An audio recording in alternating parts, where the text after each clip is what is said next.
Hello guys, मैं आपकी राधिका। हमारे यूट्यूब चैनल पे आप सबका बहुत बहुत स्वागत है। आज सुंदर सा एक सोहर गीत लाई हूँ आप लोग के लिए।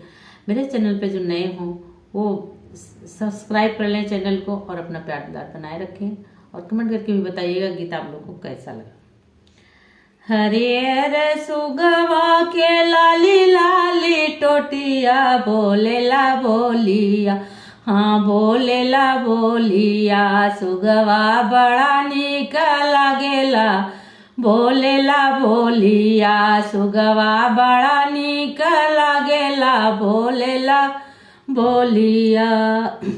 जाऊ जाऊ सुगवा हो पिया की नगरिया, ले आईहा हो, हाँ ले आईहा हो। पिया सुगवा पिया की खबरिया ले आईहा हो।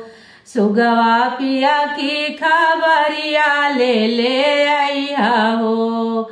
उड़ता उड़त सुगवा गईले पिया की नगरिया, ले आए हो, हाँ ले आइले हो। सुगवा पिया की खबरिया ले आइले हो।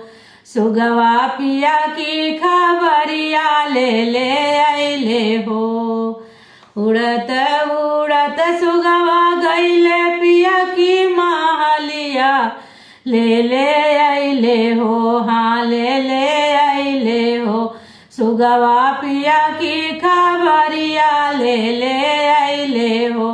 सुगवा पिया की खबरिया ले आइले हो।